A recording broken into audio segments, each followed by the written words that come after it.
Hello friends, welcome to my channel. দেশ এবং দেশের বাইরে থেকে যারা আজকে আমার ভিডিওটি কন্টিনিউ করেছেন প্রত্যেককেই gardener tips with Kamal YouTube চ্যানেলে স্বাগতম। মাসটা ডিসেম্বর, আর এই সময়ে ছাদ বাগানে প্রচুর পরিমাণ লেবু এবং আম গাছের মুকুল বা গুটি ধরার সময়। বিভিন্ন প্রজাতির আম গাছে যেমন প্রচুর পরিমাণ মুকুল আসবে, তেমনি বিভিন্ন প্রজাতির লেবু গাছে কিন্তু প্রচুর পরিমাণ মুকুল আসার সম্ভাবনা থেকে যায়। তবে লেবু এবং আম গাছের পরিচর্যার মধ্যে সামান্য কিছু পার্থক্য আছে, আর আজকের ভিডিও থেকে আমি দেখাবো লেবু বা আম গাছে এই ডিসেম্বর মাসে ফুল আসার আগে আপনাকে কি কি পরিচর্যা করতে হবে, কি কি সার প্রয়োগ ফাঙ্গিসাইড প্রয়োগ করতে হবে, কি কি বিধিনিষেধ আছে সেগুলো কি করবেন, তাই নিয়ে থাকছে আজকের ছোট্ট ভিডিওটি। না স্কিপ করে কন্টিনিউ করুন।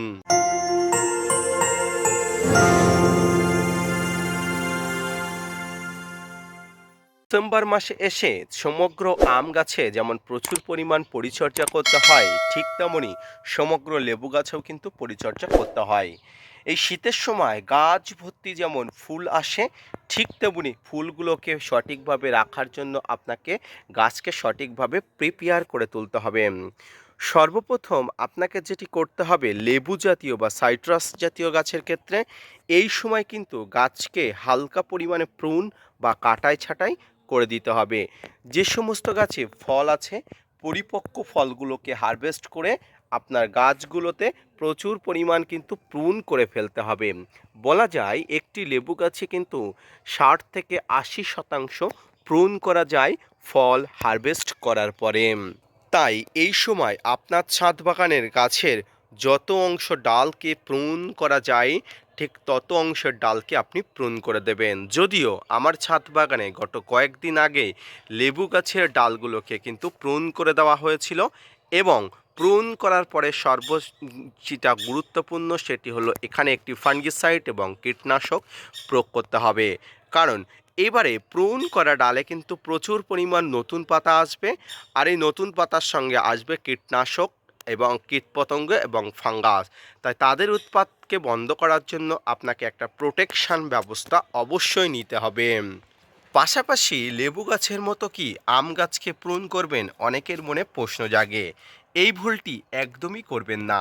আপনারা যারা ছাদ বাগানি আপনারা অবশ্যই জানেন আম গাছের সবসময় পুরনো ডালে মুকুল আসে, অর্থাৎ মোটামুটি 5-6 মাসের পুরনো ডালে কিন্তু মুকুল আসে। তাই আম গাছকে মনের ভুলেও কোনো প্রিঞ্চিং বা কোনো ধরনের প্রুনিংয়ের মতো কাজটি করতে যাবেন না।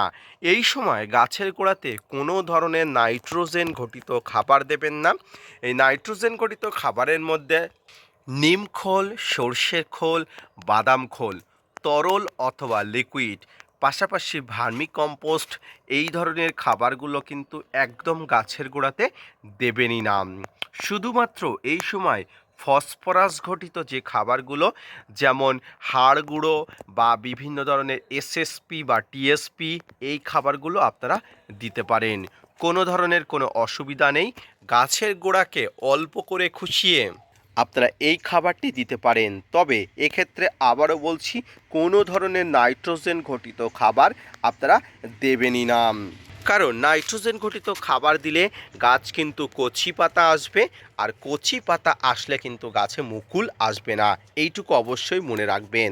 যে সমস্ত আম গাছগুলো 12 মাসি অর্থাৎ থাই অল টাইম, সেই সমস্ত আম গাছগুলোতে যদিও সারা বছর ফুল ফল আসে, তারপরেও কিন্তু এই সময় কিন্তু আপনাকে এই পরিচর্যা মেনে চলতে হবে। আম গাছের মতো লেবু গাছেও কিন্তু আপনাকে সঠিকভাবে পরিচর্যা করতে হবে। এই সময় প্রুন করা যে সমস্ত লেবু গাছে প্রচুর পরিমাণ মুকুলের আভা দেখা দিচ্ছে, সঙ্গে কচি পাতা, এই মুকুলের আভা এবং কচি পাতাকে সঠিকভাবে বাঁচিয়ে রাখতে গেলে আপনাকে কিন্তু সঠিকভাবে খাবার দিতে হবে।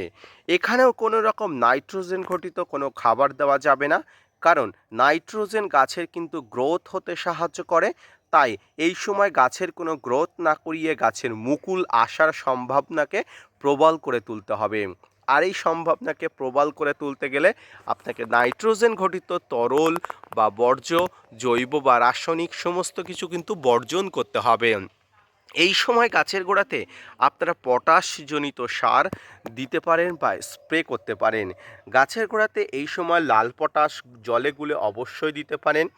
জৈবভাবে দিতে চাইলে কলার খোসা, আলুর খোসা আপনারা ভিজিয়ে জৈবভাবে অবশ্যই দিতে পারেন, এবং গাছে স্প্রে করতে চাইলে আপনারা এসওপি বা সালফেট অফ পটাশ অবশ্যই গাছে কিন্তু স্প্রে করবেন। কারণ পটাশ এই সময় কিন্তু গাছে প্রচুর পরিমাণ প্রয়োজন হয়। গাছে পটাশের অভাব হলে ফুলগুলো কিন্তু ঝরে পড়ে, ফুলগুলো বড় হয় না, ফুলগুলো অপুষ্টিজনিত সমস্যায় ভোগে। তাই কিন্তু পটাশের চাহিদা কিন্তু গাছের পূরণ করতে হবে, সেটি জৈবভাবে করুন আর রাসায়নিকভাবে করুন। ঠিক একইভাবে আম গাছেও কিন্তু পটাশের চাহিদা থাকে। ফুল আসার আগে সমস্ত ধরনের আম গাছে আপনারা পটাশ সার দিতে পারেন বা স্প্রে করতে পারেন। গাছের গোড়াতে আপনারা পটাশ দিতে চাইলে আপনারা সবসময় এসওপি দেবেন। আম গাছের গোড়াতে কখনো লাল পটাশ দেবেন না। যদি ব্যবহারই করতে হয় খুব অল্প পরিমাণে ভেবেচিন্তে জলে গুলে, একদম জলের সঙ্গে এটি ভালো করে গুলে নিয়ে তারপরে আপনারা ব্যবহার করবেন।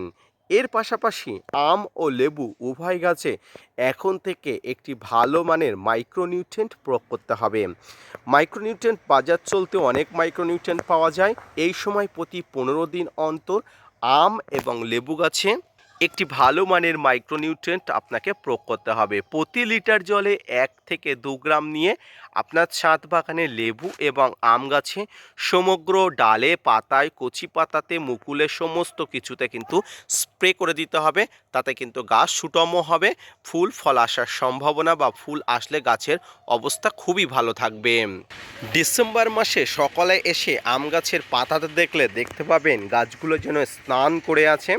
তাই কিন্তু সকালের দিকে কোনো ধরনের কোনো কিছু স্প্রে করবে না।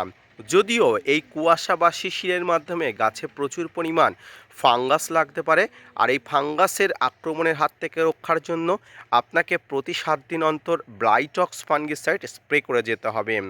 আপনাকে ব্লাইটক্স ফাঙ্গিসাইড 7 দিন অন্তর মোটামুটি স্প্রে করে যেতে হবে ফেব্রুয়ারি মাস পর্যন্ত।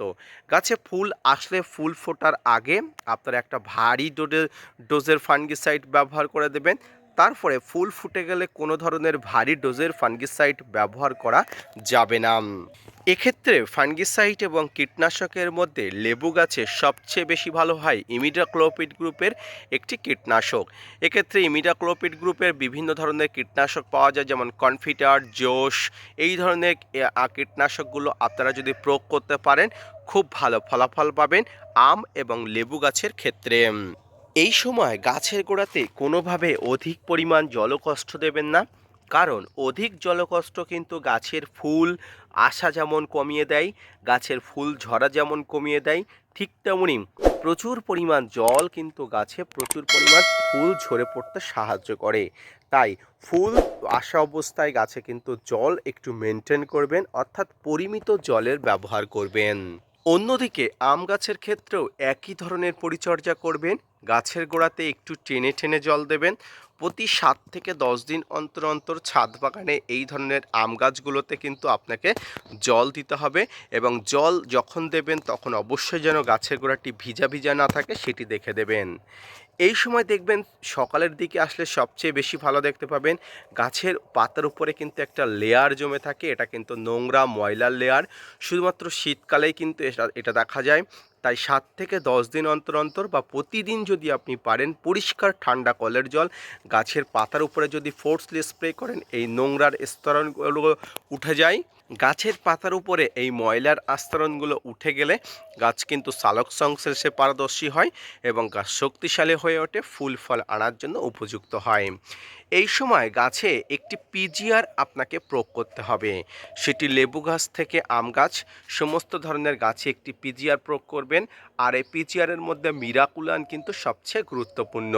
প্রতি 15 দিন অন্তর ছাদ বাগানের লেবু গাছ থেকে শুরু করে আম গাছে আপনারা একটি পিজিআর ব্যবহার করবেন।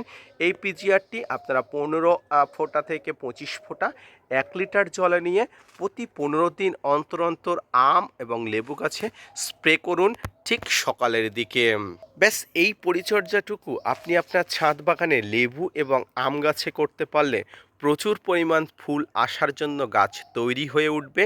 গাছে ফুল ফল আনার জন্য যতটুকু এনার্জির প্রয়োজন ছিল ঠিক ততটুকু এনার্জি গাছ পেয়ে যাবে এবং ফুল ফল আনার জন্য তৈরি হয়ে যাবে। ছাদ বাগানে লেবু বা আম গাছের পরিচর্যা সম্পর্কিত আজকের যে ভিডিওটি কেমন লাগলো অবশ্যই জানাবেন। এর পাশাপাশি gardener tips with Kamal YouTube চ্যানেলকে সাপোর্ট করবেন। আপনাদের জন্য প্রতিনিয়ত তথ্য নিয়ে ভিডিও বানাই। আপনারা যদি মোটিভেট করেন, ভিডিও বানাতে আগ্রহী হই এবং নতুন নতুন ভিডিও বানাতে উৎসাহী হই। দেখা হচ্ছে পরবর্তীতে নতুন কোনো ভিডিও নিয়ে, নতুন কোনো তথ্য নিয়ে। ততক্ষণ সুস্থ থাকুন, ভালো থাকুন। ধন্যবাদ।